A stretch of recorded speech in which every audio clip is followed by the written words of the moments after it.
Okay, so you walk into almost any store right now, and bam, Oh, plastic spiders, bags of candy, the whole Halloween setup. right. It's everywhere. The commercial side of But things. then you step outside, especially as it gets dark, the air feels different, Hmm. sharper.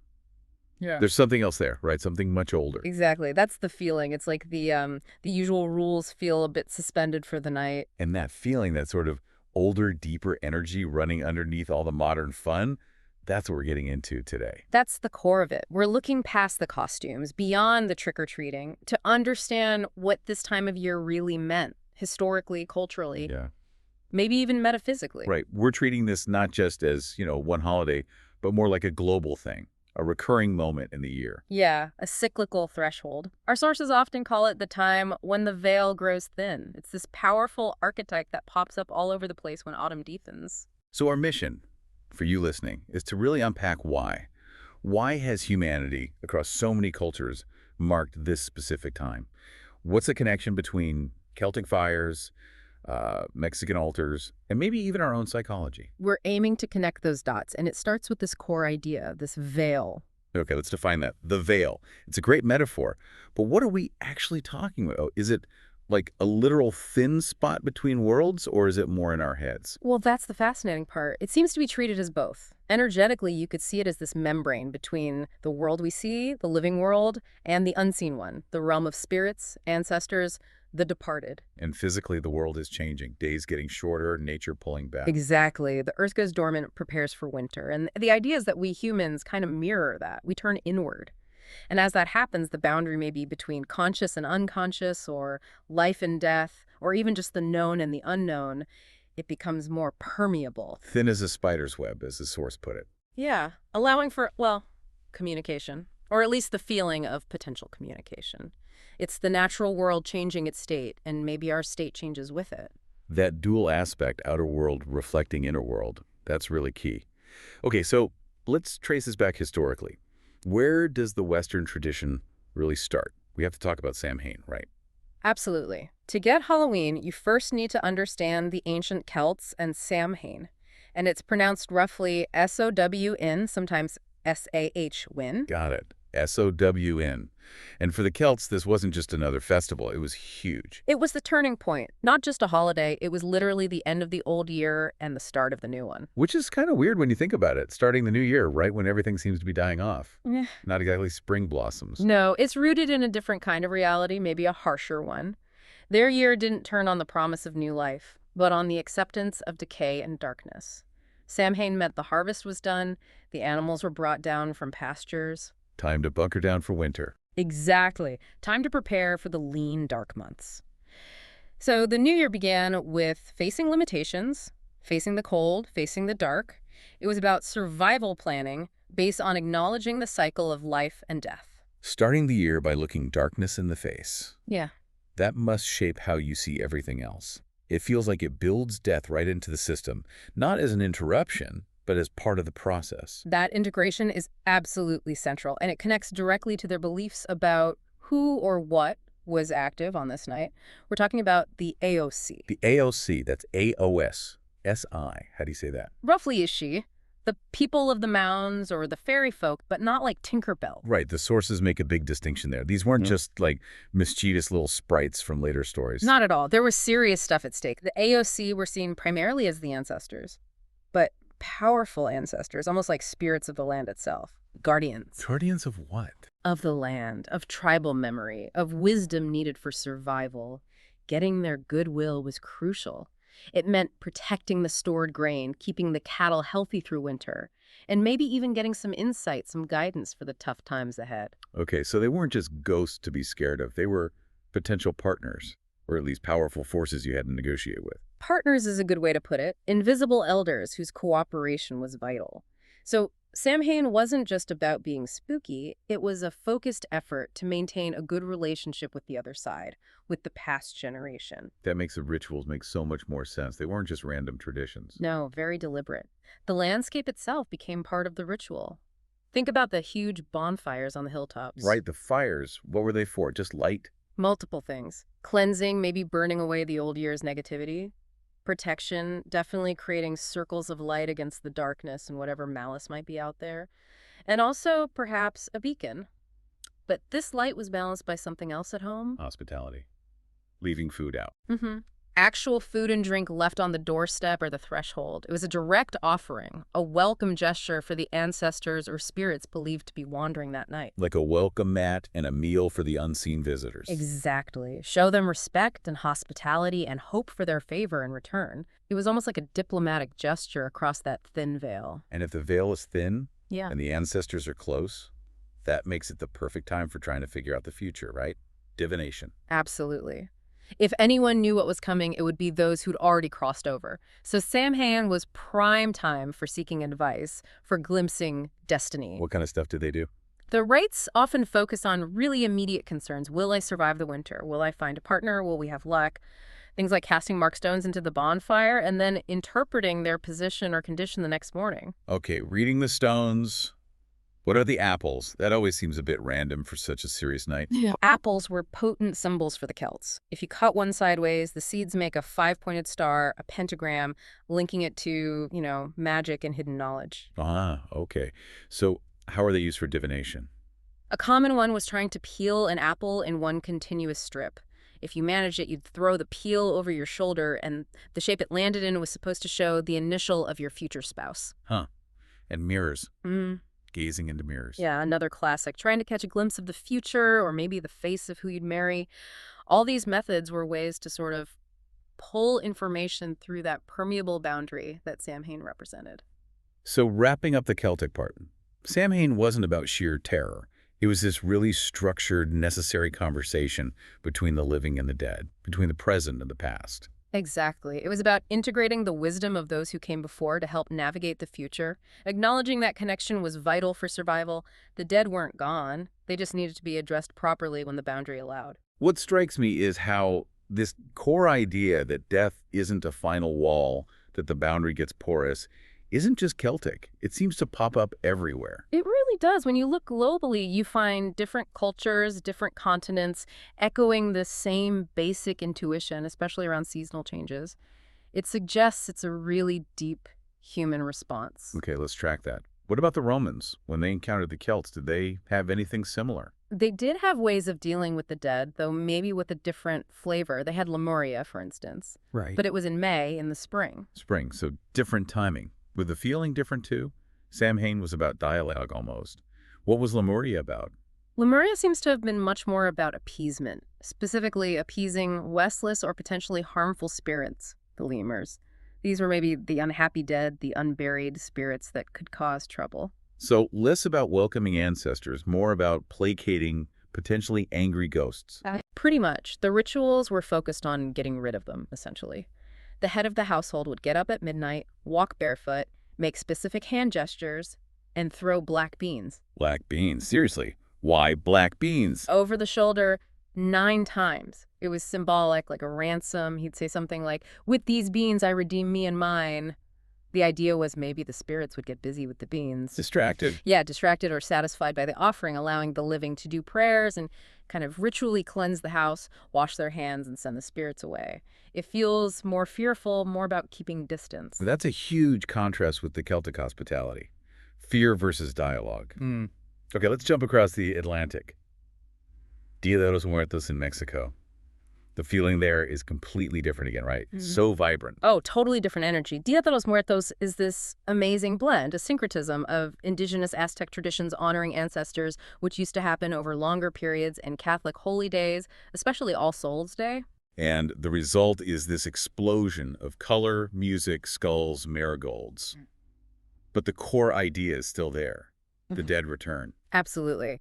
But it's not about fear or even just solemn remembrance. It's a joyful welcome. The whole point is to help the souls of your loved ones come back for a visit. How do they help them come back? Through the ofrendas, the altars, families build these beautiful displays with photos, favorite foods, drinks, maybe cigarettes, possessions of the person who passed away. And marigolds everywhere, the scent and color are thought to guide the souls back home. So it's like laying out the welcome mat, the snacks, the signposts, maximum hospitality for the returning spirits. Exactly. It's a celebration with them, not just of them. Okay, let's go east now. Japan has Obon.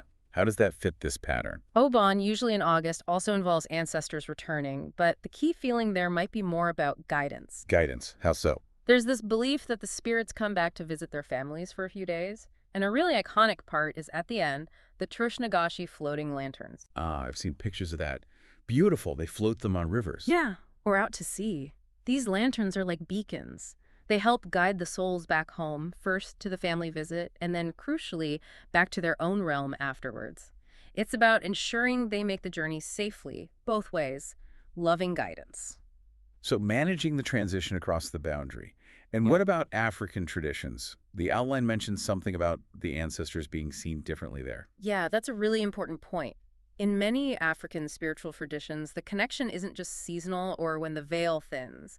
The ancestors aren't really ghosts you only encounter occasionally. How are they seen then?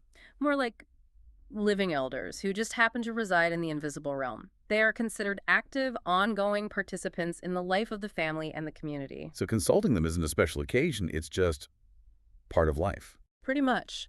Seeking their guidance, their blessing, their intervention, or even facing their correction is often a regular thing, woven into daily life and seasonal rituals. The boundary is always there, perhaps, but it's consistently crossable, not just thin once a year. That's just a really deep integration, where past and present aren't so sharply divided. Right. Honoring ancestors is vital for maintaining life force, the flow of energy, what some call esysis. So if you put all these together, Roman appeasement, Celtic dialogue, Mexican welcome, Japanese guidance, African integration, you see this single human intuition playing out in fascinatingly different ways. The intuition being the line between life and death isn't solid, it shifts, it breathes. And that porousness needs to be acknowledged, navigated, ritualized somehow. Which brings us neatly to how this ancient stuff got transformed into the holiday name we actually use.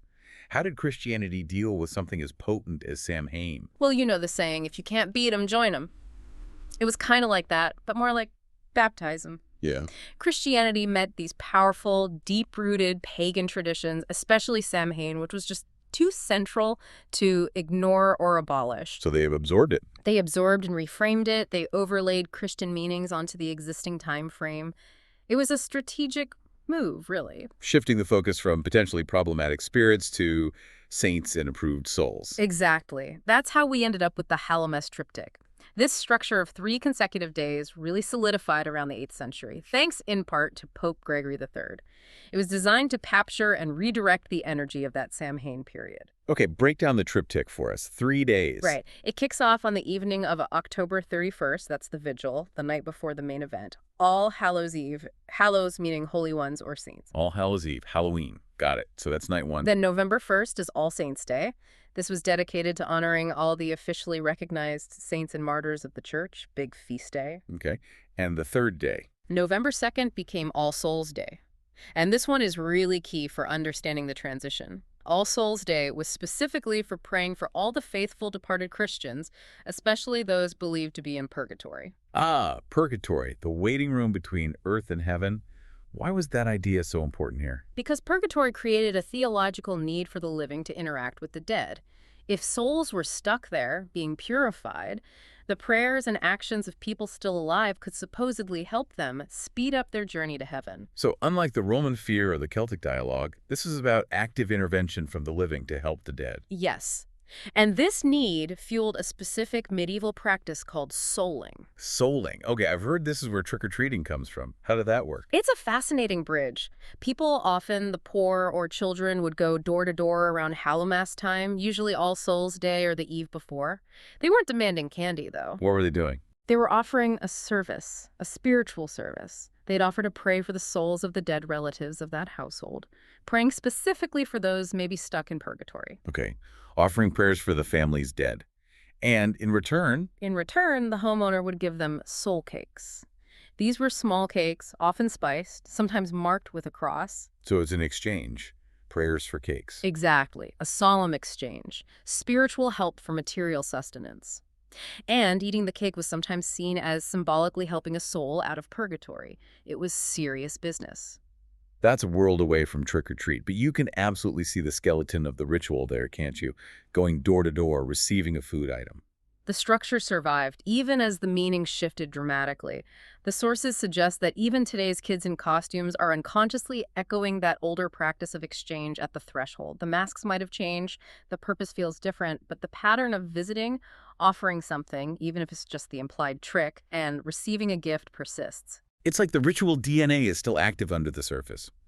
Amazing how that solemn duty transformed into playful demand. The form adapted, alchemized over centuries, but that core idea of engaging with the threshold, with the unknown, through a ritual exchange, it's still there. Okay, we've traced the history, from Celtic fires to Christian prayers to soul cakes. Now let's make that pivot you mentioned earlier from the external history to the internal landscape. How is this veil not just out there, but also inside us? This is where things get really interesting, psychologically and metaphysically. The idea is that the outer rhythm of the earth shrinking back, going dormant, it resonates inside us too. Like an internal autumn. Kind of. As the days shorten and the energy of the outer world pulls inward, sap going down in trees, animals hibernating, seeds waiting underground, there's a corresponding pull inward in the human psyche, towards memory, towards dreams, towards the unconscious. So the season itself sort of nudges us towards introspection, whether we realize it or not. That's the theory. It's like the dimming light invites us, or even forces us, to encounter our own inner darkness, the parts of ourselves we don't usually look at in the bright light of day. It's the start of a descent. And this journey inward, this descent, it's all over our myths, isn't it? Especially the ones tied to this time of year. Absolutely. These stories act like maps for that internal journey. Think about Orpheus going down into the underworld to retrieve Eurydice using music, not force. Or Persephone's annual return to Hades, this necessary surrender of the light to the dark for the cycle to continue. And Dante, literally journeying through hell to get to heaven. Right. All these narratives reinforce the idea that you can't achieve wholeness, you can't get to the paradise state without first navigating the underworld, the difficult, shadowy parts of existence, or of yourself. So facing the darkness is essential for eventual rebirth or integration. This sounds very psychological. It connects directly to Carl Jung's ideas, particularly the concept of the shadow. The shadow. That's like all the stuff about ourselves we don't like or don't acknowledge. The fears, the angers, the rejected bits, maybe even hidden talents. Exactly. The parts of our personality that we find unacceptable or inconvenient, so we repress them, push them down into the unconscious, they become the dark side we don't want to own. Okay, so how does the shadow connect to the thinning veil at Halloween? Well, if the veil between worlds is thin, maybe the veil between our conscious mind and our unconscious shadow is also thinner. The ghosts and monsters we feel are lurking outside might actually be projections of these unacknowledged parts of ourselves bubbling up. Whoa, so the things that scare us out there Mm-hmm. might be reflections of what scares us in here. That's a core insight from this perspective. The fear we feel towards external spooks could be rooted in the fear of our own internal demons, the parts of ourselves we've exiled. If you haven't faced your own shadow, external darkness looks a lot more threatening. So the season isn't just spooky, it's an invitation, an opportunity. A powerful one. An invitation to confront these forgotten shadow aspects, not with sheer terror, but with curiosity, maybe even acceptance, to start integrating them. How does something like wearing a costume, putting on a mask, help with that? It seems like hiding, not confronting. But think about it. By consciously choosing to wear the mask of the monster, the witch, the ghost, whatever it is you fear or find fascinatingly dark, you're engaging with that energy directly, but in a controlled, ritualized way. You're playing the part. Right. You're saying, okay, I'll embody this otherness for a night. It allows you to explore that energy, maybe even find power or release in it without being overwhelmed. You take the monster out for a walk, so to speak, and realize you're holding the leash. So the performance itself is a step towards owning it, integrating it. Halloween becomes this, like, mass psychological ritual. A festival of psychic reconciliation, you could say. A time to engage with our inner dead, the parts of ourselves we've buried or denied. That makes that specific feeling we get around Halloween, that slightly edgy, slightly thrilling feeling, make more sense? It's the resonance between the season and our own unconscious knocking at the door. It's like those AOC asking for hospitality. Maybe our own forgotten memories, griefs, desires, fears. Maybe they're asking for acknowledgement, too. Asking to be let in from the cold. What parts of ourselves have we shut out, and are they asking to be heard now? That's a powerful thought. So if we pull all this together, the ancient need to survive winter, the dialogue with ancestors, the Christian prayers, the psychological shadow work, what's the real point of Halloween today, underneath the commercialism? What's the so what? I think the core moral lesson, if you can call it that, hidden in the modern fun is about befriending mortality. To Yeah. laugh in the face of death, even playfully, is a way of diminishing its power over us. Turning fear into festivity, like a kind of soul alchemy. Exactly. It's an exorcism through joy, through playfulness, and the mask plays a crucial role in that. We touched on that psychologically, but even just culturally. The kid in the superhero costume, the adult dressed as a zombie, they're doing something ancient, aren't they? They're playing an ancient role, facing the terrifying by embodying it, by wearing its skin for a night. It's a way to ritually confront darkness and fear. By becoming the monster, you learn the monster can be managed, even laughed at. The laughter itself defangs it. It performs a kind of exorcism, yeah. And think about the jack-o'-lantern, that grinning pumpkin face. Right. What's its significance in all this? Is it just decoration? Oh, it carries so much weight. It's like a direct descendant of those huge Samhain bonfires, but brought right to your doorstep. A personal beacon. Originally carved from turnips or beets, right? Yeah. Before pumpkins took over in America. Yeah. And its purpose was probably twofold, just like the big fires. The light inside pushes back against the darkness, wards off malice or unwanted spirits, but the face, often grinning, it's also a welcome. A welcome? For who? Perhaps for the friendly dead, the ancestors you do want to invite in. It's light and life burning right at the threshold, a symbol of defiant warmth against the decay, keeping bad stuff out, letting good spirits know they're remembered.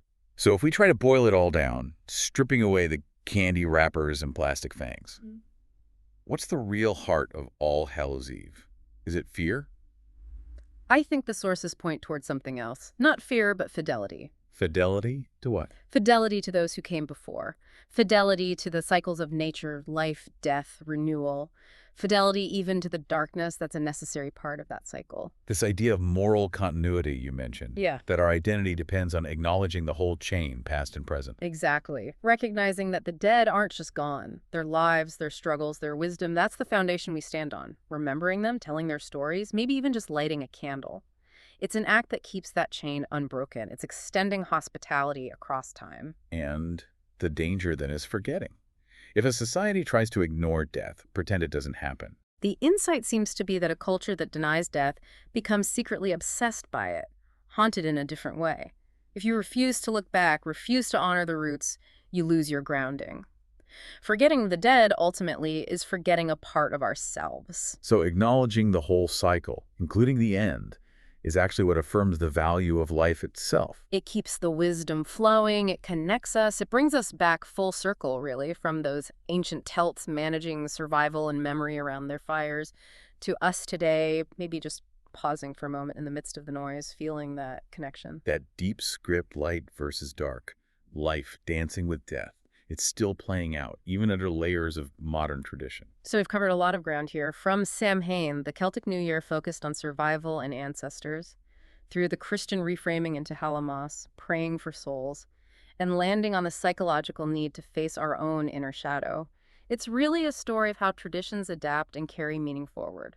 And the big takeaway for you listening seems to be that all these different practices, whether it's appeasing Roman spirits, guiding Japanese souls, celebrating with Mexican ancestors, or integrating our own psyche, they're all wrestling with the same deep truth. That boundary between life and death, known and unknown, it shifts, and we feel compelled to acknowledge that, to engage with it.